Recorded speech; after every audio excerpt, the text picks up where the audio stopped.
When I was asked to do this, I was talking to Bob Stevenson about it, and one thing he was interested in was to get me to talk about composition in relationship to my various activities, in the sense that I'm trained as a composer in the European classical tradition and all that, and I do mostly write notated music for people who are also trained in that tradition. But when it comes to my own playing, it tends to be kind of psychedelic lounge music and weird folk and improvised music. And it seems like a relevant topic. When he asked me, though, the first thing that my mind kind of went to was this general feeling I'm having as a classically trained composer that whole milieu, like just the conventions that rationalized it as a useful activity to do as music started to matter to me more. I wasn't brought up a musician. That's actually pretty relevant to me. I had an epiphany with a bunch of albums that a friend lent me when I was 15, I guess, and it was mostly like progressive jazz, like early Cecil Taylor and Eric Dolphy. Then there was, do you guys know Oregon? They were doing like kind of world fusion before that existed, and was such a nasty genre that it's become. I still am very fond of those early albums, but it's people playing with tablas and sitars and 12-string guitars and oboes, and then a bunch of Gentle Giant albums, which was a kind of a hyperthyroid prog group. Like they did a lot of really gnarly music that would break into madrigals and stuff like that. It wasn't quite so epic as Yes or Emerson, Lake and Palmer, not quite as theatrical as early Genesis. But all of those things knocked me out, and I mean, and they really knocked me out.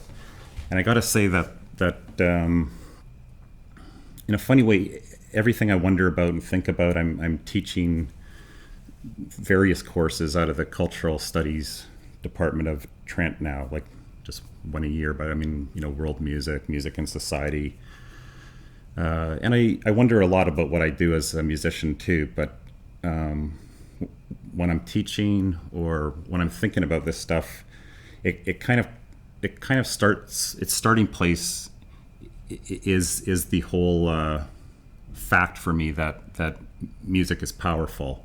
That someone lent me these records.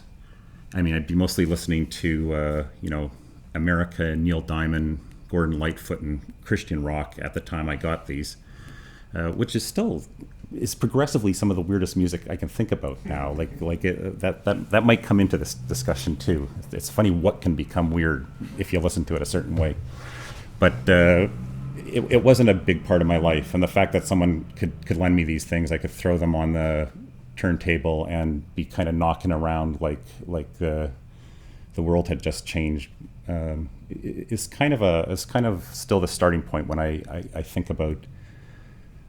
When I think about the placement of my own music and other music and culture at large and history, if you don't agree with the premise that music is powerful and maybe even mysteriously powerful, then we really disagree, and probably the rest of this is going to be kind of boring for you, or not. This may be antagonistic to you, but that remains the starting place, and then there's many more anecdotes that I could tell about. Well, actually, I will tell you this anecdote. Why I ended up being a composer was because I wanted to be a jazz bass player, and then I realized that to be a jazz bass player who could play like the people who I was listening to who were blowing my mind, I realized that you had to practice like crazy. And I hated that. What I did do, though, is I was trying very hard to make it so I could get into university of music, because it was all part of this kind of obsessive epiphany I'd had. I noticed that, first of all, if you were a bass player, it was easier because this is in Edmonton in the late 70s. There weren't a whole lot of bass players, so basically if you had one, you were in. It was sort of like, being in a rock band if you owned a van. The second thing is you could get grade 8 piano. So I actually had a piano player friend try and teach me grade 8 from scratch because I wasn't a piano player at all either. And that one was funny because I actually memorized these 4 pieces, but I couldn't do any of the technique. So I passed grade 8, but I had this teacher going like, you play those really well, but why can't you play the piano? Like, cause, if she asked me to do anything else, I would just self-destruct. But one of those pieces was a Maurice Ravel prelude. And it's just a really simple 2-line thing, a couple of minutes long. And this thing also deboned me. And that was interesting because it was like, hey, wait a minute, a piece of piano music with only 2 lines that I can play can still knock me out. It doesn't have to be, Charlie Haydn or Eric Dolphy or, fill in the blanks now.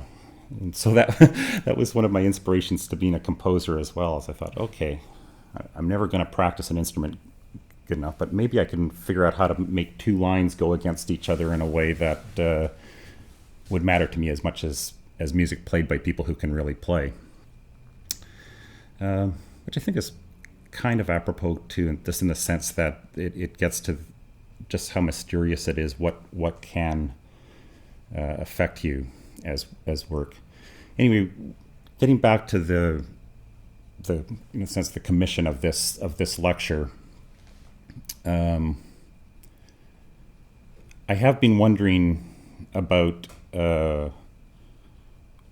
where music that comes out of the classical tradition fits in this society, and I mean I think I'm always going to be writing for people who have learned to play notated music. It's the music I do the best, but in terms of, for me, the stuff I like to listen to the best of my own, but. It just seems more and more at odds with how music and art in general can actually matter in a society. I think for one thing it is a ethnic music.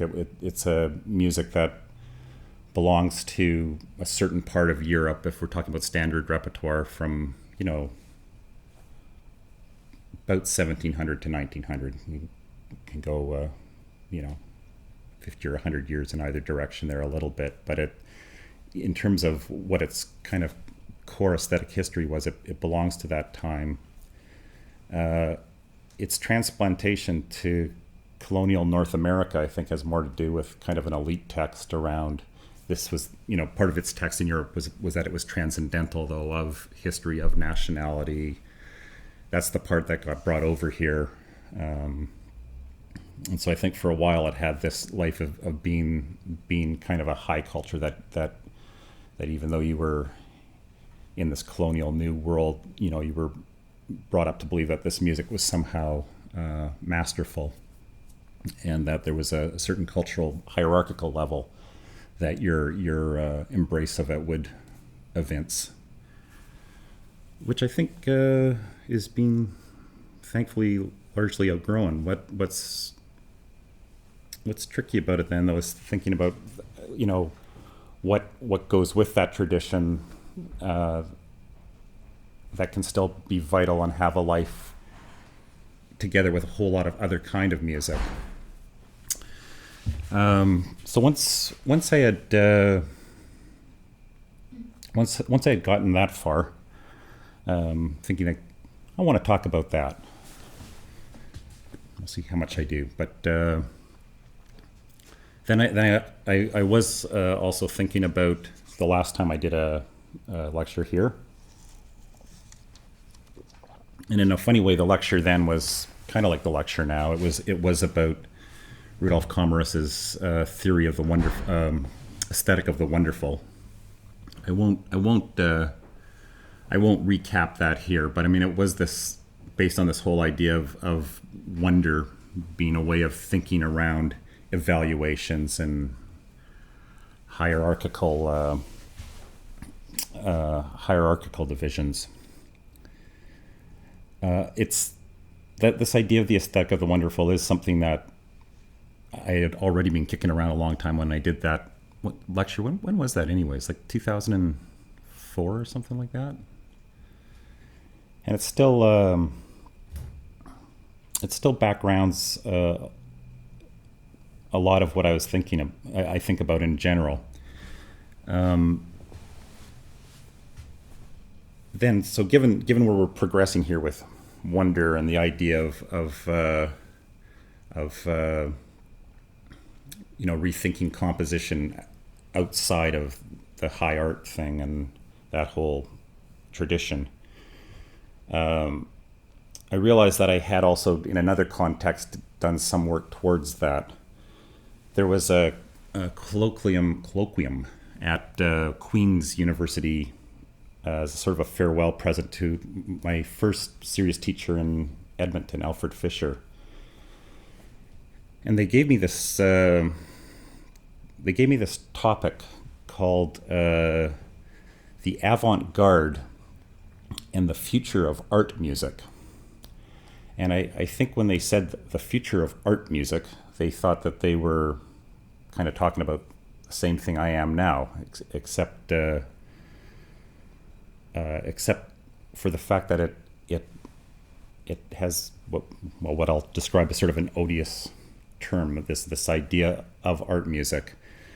But I wanted to read you a little bit of the beginning of that, just as a way of laying the groundwork for other things we're going to talk about.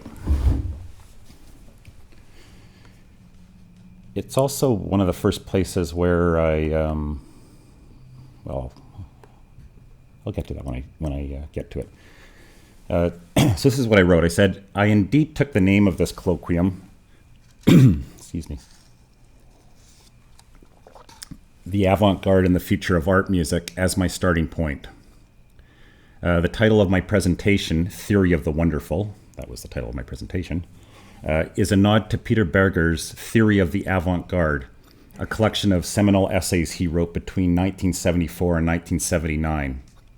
It's a book that automatically comes to mind whenever I encounter an opportunity to conjecture about what the avant-garde might be, about its nature and its purposes.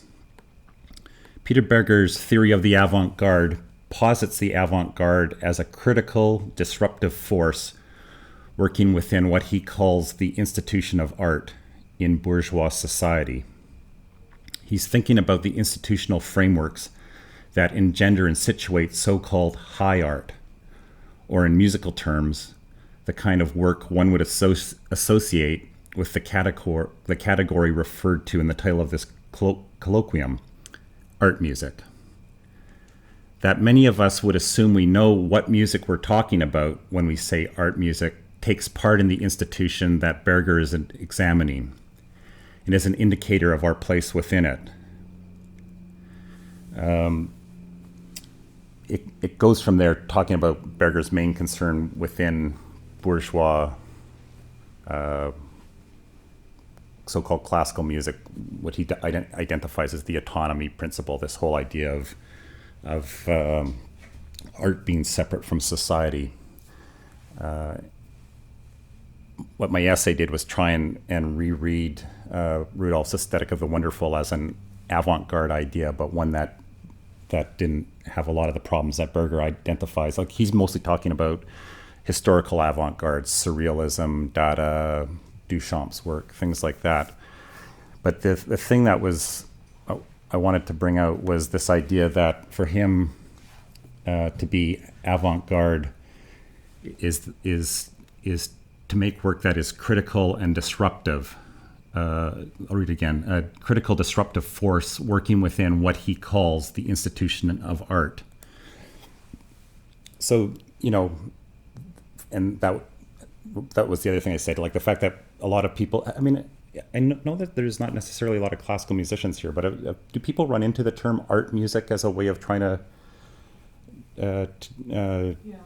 discuss classical music. I think it's been receding, Which is great, and I think its receding is actually a good indicator of though the other side of that malaise I brought up, where it's because that kind of hierarchical place of 18th and 19th century European bourgeois music basically is no longer standing in for art. I mean, it's a very odious term to think that that's what it's about. I mean, from Berger's standpoint, though, what he's identifying is what's the institution that could have given it that place.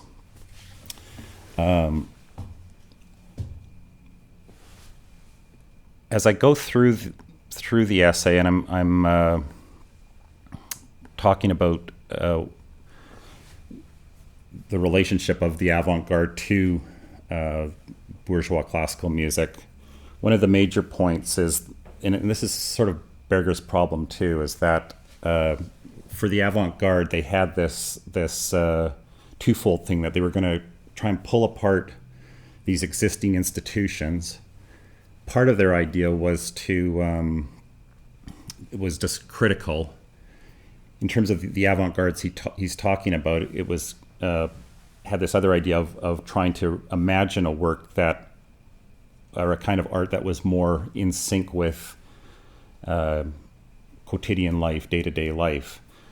But there was almost, with all the historic avant-gardes, even the most jokerish, highly critical ones like Dada, there is still this utopian subtext, though, of it's not like this, it's not even this world that they're necessarily imagining the art in sync with. They're actually at the same time imagining an art that would be revolutionary in a way that could maybe change society or be part of a change of society where it wouldn't have this kind of stratification. A lot of Berger's problem is that what he sees, though, in those avant-garde strategies is fundamentally a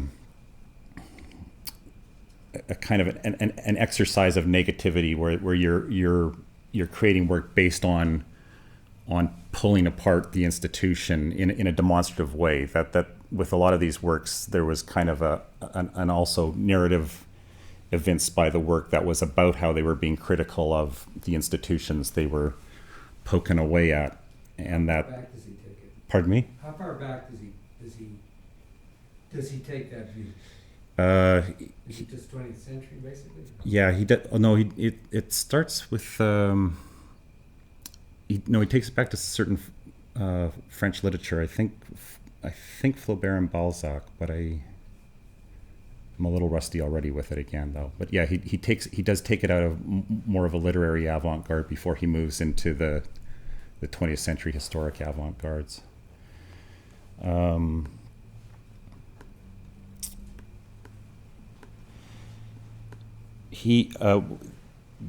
My talk sort of, what it does then is address that thing, like how can you be pulling at these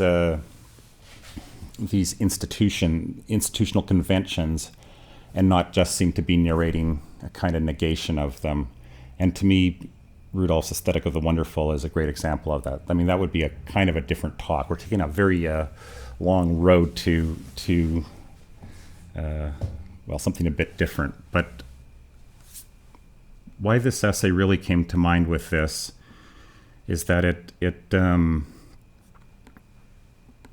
actually ended with a quote from Adorno.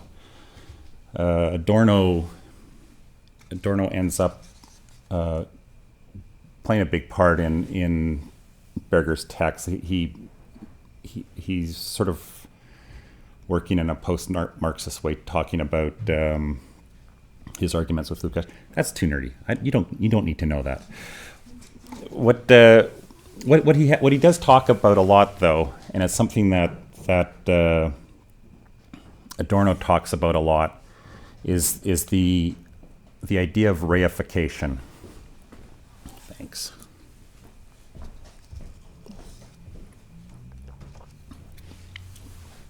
I might even have talked about reification in my last Duda, but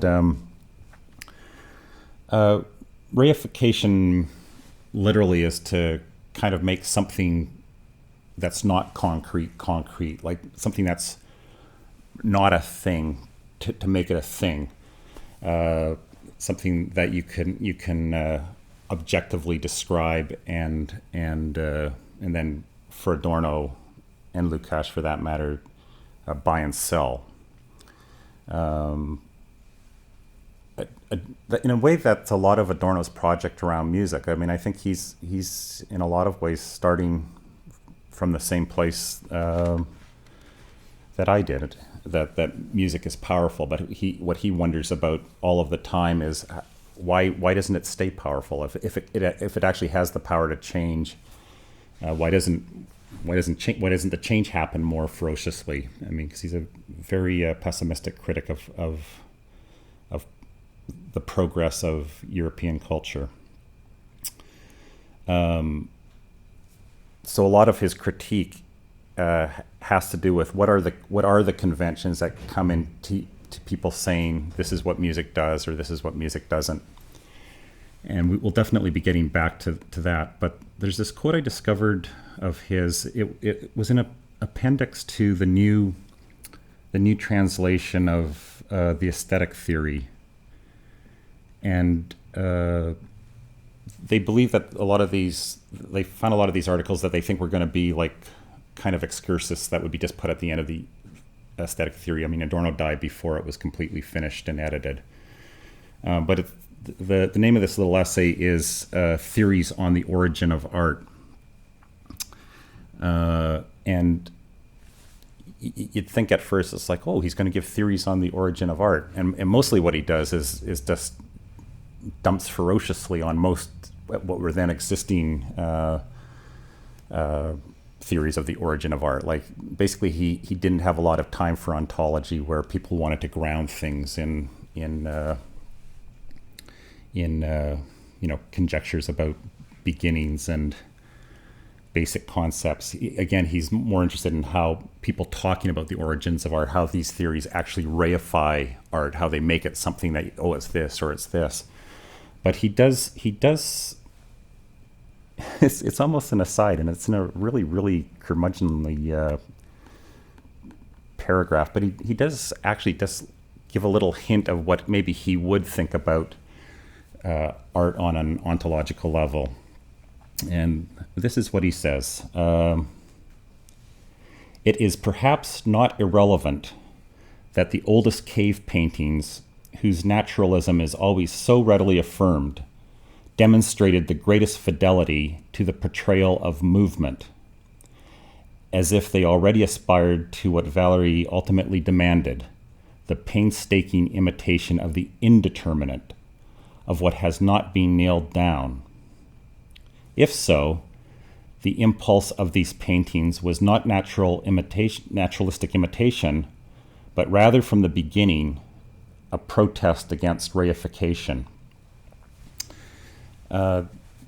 This really knocked me out, and I'm not sure if the way that I'm about to riff on it now would make Adorno turn in his grave. Well, I think anything makes Adorno turn in his grave, but take this more from me than him. But what that quotes makes me think of is, so he's talking about those cave paintings, I think mostly in Spain, right? I think they found some elsewhere too, but it's often of wild cattle moving. I don't know if you've seen them. They're pretty ready images to get. And indeed, they're talked about. Wow, they're primitive, prehistoric, but they still have this great verisimilitude to the animals. The other thing, though, it's always them running, and he is pointing out that yes, that's often mentioned too by fans of these. That yes, that not only do they capture the semblance of the beast, they capture the sense of motion. What he runs with that, though, is saying that that's the real point, is that, and then invoking Valery, that art at its core then is to not to try and capture what is perceivable and we'll leave the word capture there. He's actually, I think, meaning the office, but it's not to try and make stuff that it evokes what you can see and is there, but it's what isn't there. It's this motion. But then he even takes that farther. He's saying, so if what we're saying is that the impulse to make this work is to somehow sustain and have carry forward this whole thing of being amazed by the movement of these beasts, by the wonder of having encountered them or over and over again, then not only is art about this way of trying to hang on to the indeterminate, it's also a protest against reification. So so what he does say about art at its core then is that it as a cultural phenomenon, and it's something that exists in every culture that we know of, which is relevant. That in fact it's not about imitating things and controlling things and forming things. All of those things that can say, yes, it's this, and the value you can put on it. It's great, so I'm going to sell it to you for this much. On the contrary, art as an impulse at its core, if you're like almost by definition, is about somehow trying to sustain that sense when you encountered an experience that you couldn't hang on to it, that you couldn't contain it, that you couldn't describe it. That basically that all of the ways that you could try and control and use and discuss an experience, art is exactly not about those. So it's about that moment when you see the animal and you're amazed. And to me, wonder is the word that has best kind of encapsulated that ongoing feeling before you're able to discuss with your fellow human about their ability as food, or even, gee, aren't they strong? Because that's already a reification. Oh yes, they seem to be very powerful, and then you can move that to, well, how do we kill these things and eat them? All of that stuff. I mean, all of that stuff is going to kick in. All those things humans do well when they get together and communicate. There's going to be a lot to say about those animals, but art is about all those other things. It's about what was possible about the experience of being in a world that had those animals, that didn't include your ability to discuss them, evaluate them, kill them and eat them, sell what you didn't eat, and so on and so forth. So in a funny way, why that struck me as a relevant quote in the context of this discussion of the avant-garde is that if you think of an avant-garde impulse to be trying to break down institutions and conventions and reifications of music, in a sense, all you're trying to do is make it be art. You're trying to figure out how can art be art? How can art continue to have that kind of unspeakable power? What's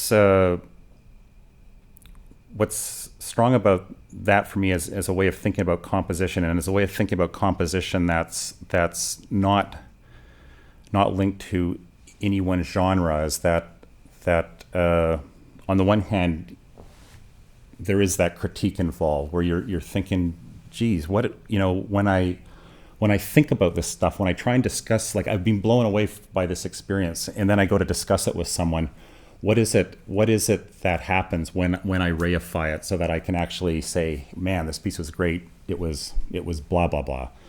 How does that change things? And in a sense, I think, so that's the critique, is you try and figure out what are the conventions that are in there. On the flip side, you're not just doing it for the sake of critique, you're just really wanting art to be art in a way where its reifications, all those sort of dull conventions that make it less powerful, don't take hold so much.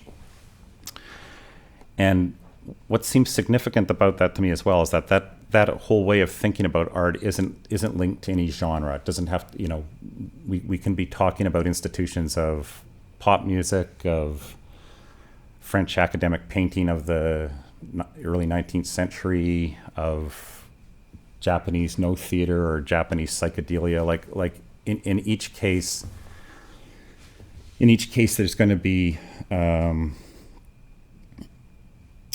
set of conventions that actually affect how something takes part within one's world.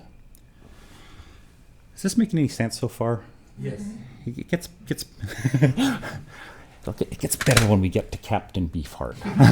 keep your eye on the prize. Eye on the prize. The one, I mean, obviously this could get blown wide open in all kinds of different directions. It's probably already in too many directions now. But what strikes me is when we're wondering about these conventions, and I think this is a convention that comes out of bourgeois European art practice, but I think it pervades the language around all kinds of work in a post-colonial world. Is that I think that one of the strongest reifications that affects thinking about art, how art gets made, how art gets talked about, is this convention that art is a language. And you might already have, guessed from the description of Adorno, like that whole idea of trying to somehow just sustain this relationship to nature, in a sense, but where it's not mediated by what you can do with it, how you can take it apart, how you can use it. That's already very much outside of the idea of a language. I mean, to me, it's very important to know that art is not a language, and I mean, I'll modify that in a bit, but. For one thing, the idea that art is a language it's a pretty limited time period. Like even aristocratic and proto-bourgeoisie in Europe really didn't think that till about 1600. It's essentially powerful Europeans for the time period of standard repertoire that came up with this idea that art was a medium for self-expression.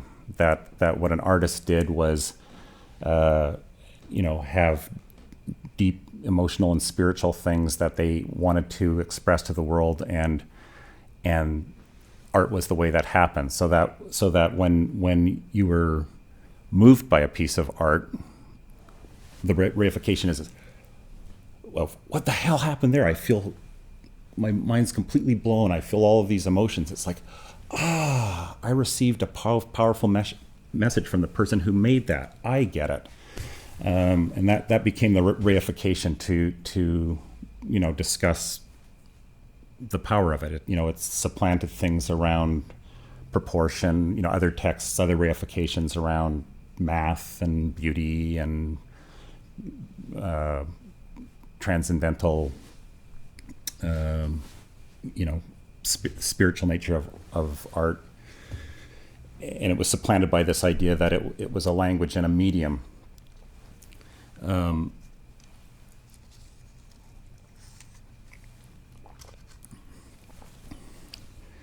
There's a lot of theory we could get into that would discuss why it isn't a language. I mean, that for one thing,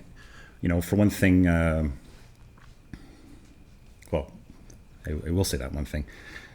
We dealing with art as being other to that stuff, we can't get into all that now. I wouldn't want to, but I was, as Bill, I was actually going to quote Plato, not quote Plato, but invoke Plato, because when we're talking about European philosophy in terms of thinking about art, people thinking about art have known that art, in a funny way, is almost the opposite of language for a long time. I mean, Plato discusses that in the Republic. I mean, depending on what Plato you read, sometimes he thinks it's good for education.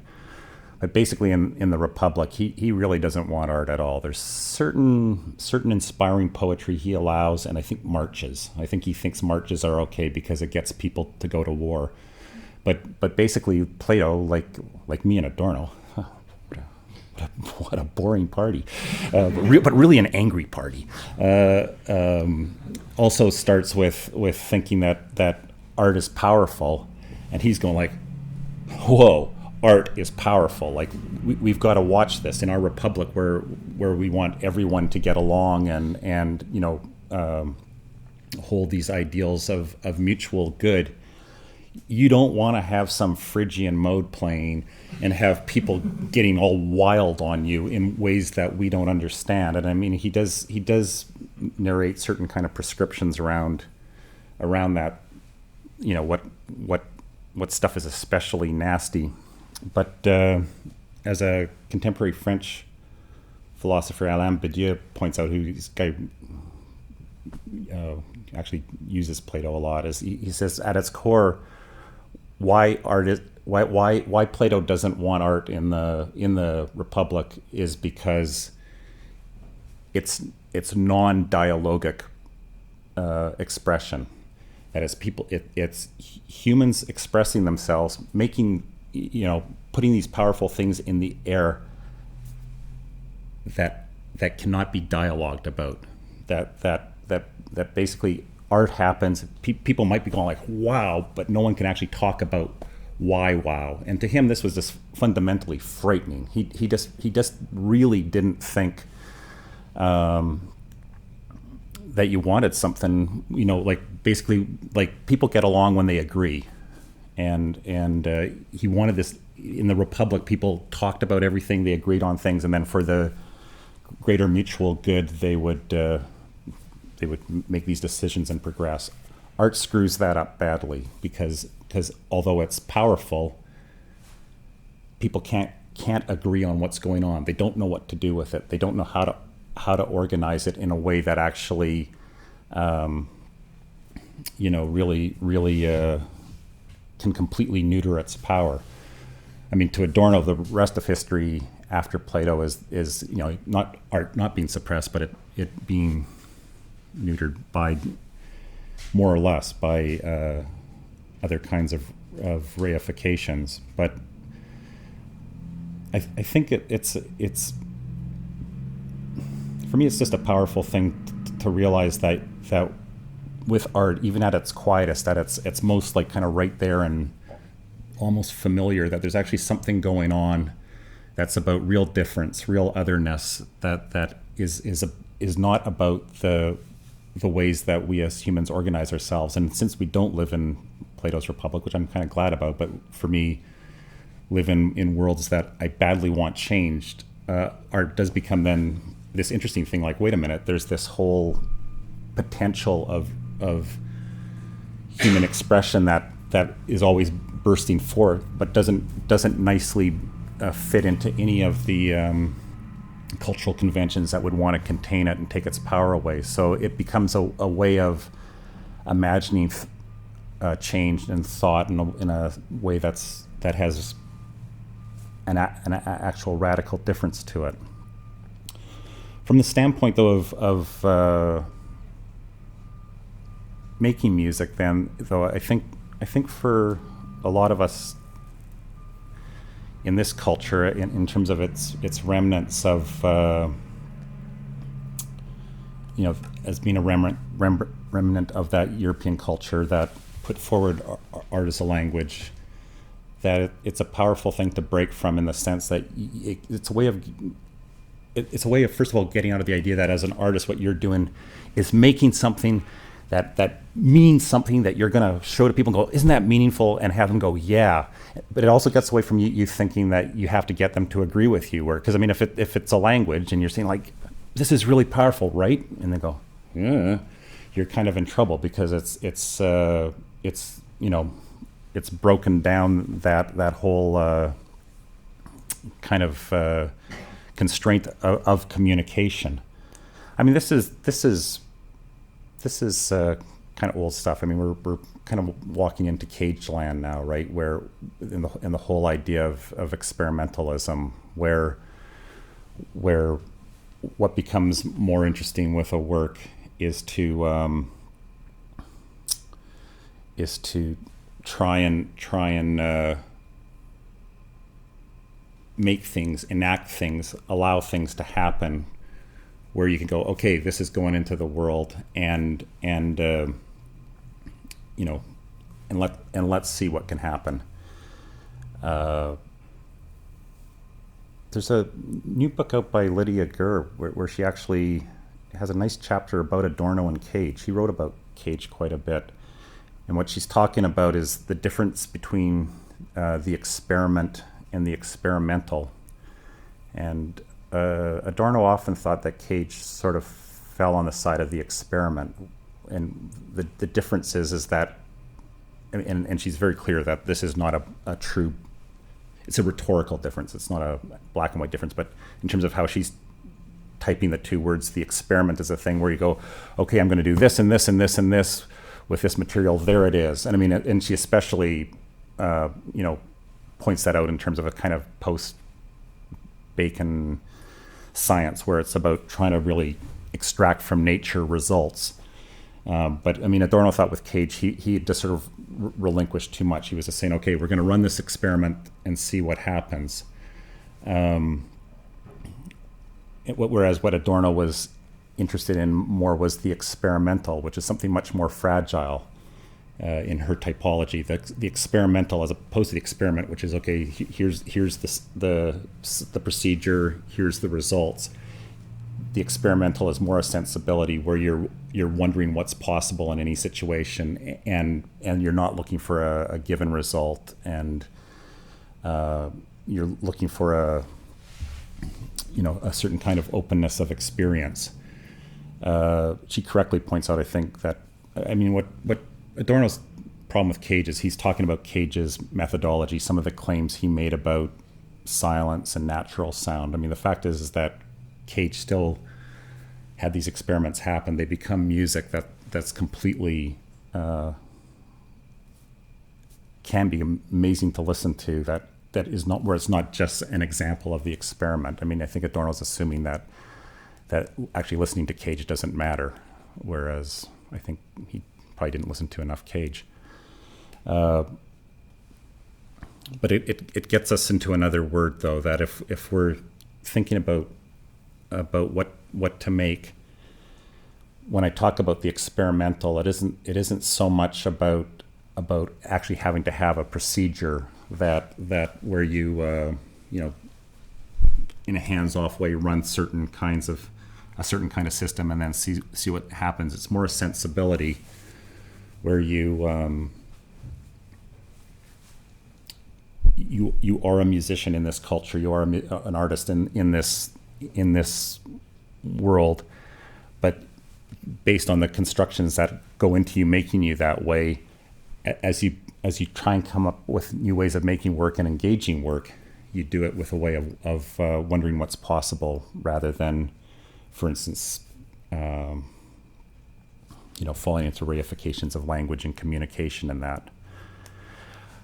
Before I go farther with that, because now we are actually going to kind of get into the music, into the kind of what I would call, well, I guess Adorno called the micrology of wondering about conventions, and while you're picking at them, trying to imagine different things. I mean, it is worth saying that this isn't a methodology. This isn't how to write good non-reifiable music. First of all, you can reify anything, and the other thing, when I do mention all this philosophy, I mean, they're talking about art as given. They're not talking about experimental art. Essentially, part of the philosophical text there is regardless of whether Mozart or Burt Bacharach or Lee Konitz think that they're communicating, and that they're communicating and expressing something through a formal language and all that. The good news is it doesn't work. that how they think about that, or narrative, or they're telling a story, regardless of that being maybe the methodological thing that goes into them making what they particularly make. The good news is that the experience of it isn't just about that. It isn't like, oh, Schubert, yeah, your theme was home, and then it went away from home for a really long time, and then it eventually came back home. Like what a dire experience of Schubert that would be. It's that him being part of that whole narrative adventure of tonality will explain why he did some of the things he did. But in terms of an actual experience of Schubert, it would never be about, oh, I get it, I get that, that tonal closure. It'll be about how long that chord went for, or what a odd repetition that was, or what a, like even as you stumble around to speak the unspeakable, it's going to be those things. So the point is it's not like you have to believe this stuff to make art that can defy reifications. I mean, to me, Messiaen is always the ace in the hole with this one. I mean, Messiaen is not only sure that music is a language, he's sure that it's a language from God. He's sure that it's a language that's expressed in nature to express God. So he'll make these pieces where to him they're obviously clear, that he's using the song of the speckled wood thrush that invokes the annunciation of Christ's birth to the shepherds in the mode of the purple whatever. He was synesthetic, but like basically to him all of this stuff is clear. What we end up with though is, because he is dealing with godly bird calls and divine color languages and all that, is music that goes for way too long. I mean, in the best sense. I mean, it's almost like an unknowing chance procedure. Like if you get a synesthetic, ecstatic Catholic, trained in the French academic situation, who's heard a lot of Indian music, what do you get? You get this crazy stuff, So the fact that Messiaen thinks he's doing one thing and I don't hear it, that's my point. Is that's the good news. Whatever reifications people are working within, they never completely contain art, and if anything, sometimes they can be the things you blow out, without knowing, get blown out again. So I do want to make it clear that this isn't the manifesto to how to make good art. But why I think it matters, though, is it is a way of thinking about art, though, that does break down ideas like of classical music versus improv versus rock versus jazz, where it actually recognizes at its core that there's higher stakes than the cultural conventions that go into, us thinking we know what we're talking about when I say genre names like that, or might, argue their attributes, which are mostly methodological concerns. Yeah. Can I take a quick break to change my tape? Yeah, absolutely. Good place for that, I think. Sure. Am I still making any sense?